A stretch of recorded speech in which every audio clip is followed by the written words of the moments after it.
Okay guys, this is going to be a little short video of what you can do with the cheapest version of a sandblasting cabinet, which you can see over here. A little bit of blasting media and a Chinese powder coating gun. So here's an old toolbox. It's about 30 years old.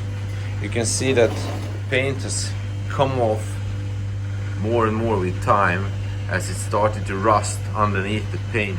If we open it up, you'll see that it's just being cleaned out and it's all slightly rusted inside.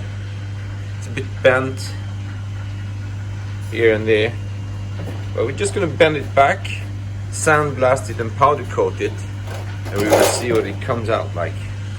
So this is pretty much it. It's going to be a very quick video to demonstrate what you can do in the time frame of an hour. Okay, the toolbox is now going into the blasting cabinet, and we have here a mixture of aluminum oxide and sand, all bought from a place called Verktygsboden in Sweden. But I think if you wonder about blasting media, you should look at my other videos where I compare sand, glass and aluminum oxide. But the aluminum oxide is more abrasive, definitely. Sand goes second one, and glass piece I don't even use it because it won't take away rust efficiently. But we can say overall that there's a significant difference between blasting media, but remember, more importantly, the pressure you are using in your sandblasting gun is going to affect the outcome more than what you're actually going to see from the different blasting media when you compare sand and aluminum oxide. Now, weak blasting media, low density blasting media such as glass or soda, that's of course going to have a very fine or a little impact on your blasting, or it's like on rust. So those ones are qualified for themselves. But if sand, white aluminum oxide or similar, well then pressure in your gun is going to have a greater impact on the outcome of your blasting. So now we're going to blast off the paint here, and we will see what comes out of this.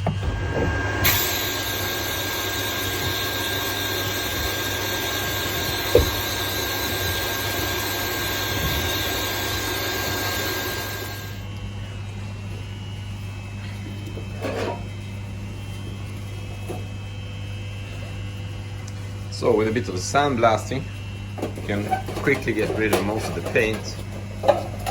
Now there's just some surface rust left. And this surface rust, we will take care of it by coating the entire toolbox with a thin layer of phosphoric acid.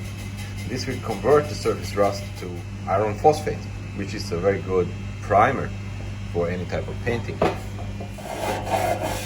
Now the 30% phosphoric acid, that's about the same as you have in any type of rust converter that you can buy in the car shop. So once you have applied the phosphoric acid, then the brown reddish color will disappear, and here you see how it becomes almost black, and the entire piece now is ready for powder coating.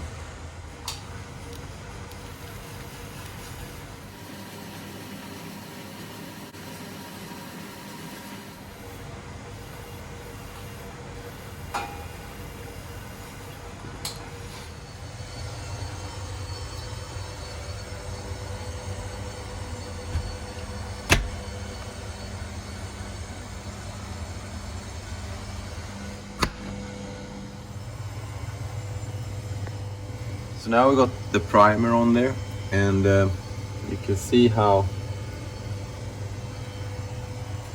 everything is covered, and we will switch now and apply the top coat, which will be the final exterior of this toolbox.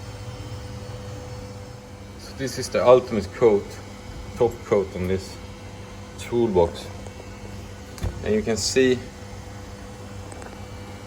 what the surface looked like when I put it in the oven. It has this metallic shine to it.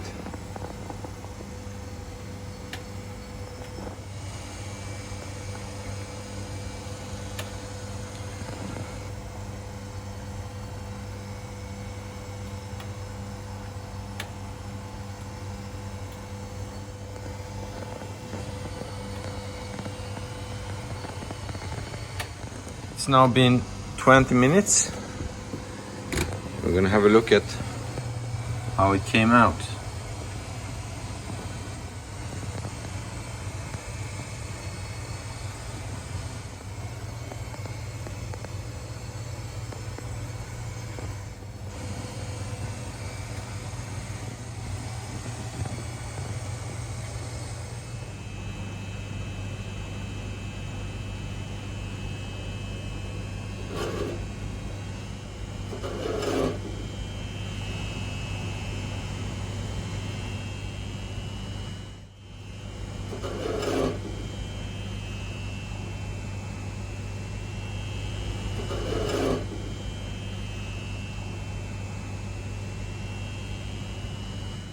So the old toolbox is now fixed up for this time, and this is how it all came out.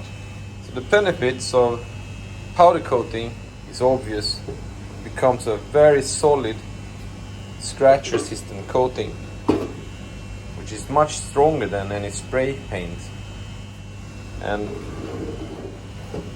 it's also much more environmentally friendly, because you don't have a lot of solvents being pushed out. Well, that's it for this time. Thanks for watching, guys.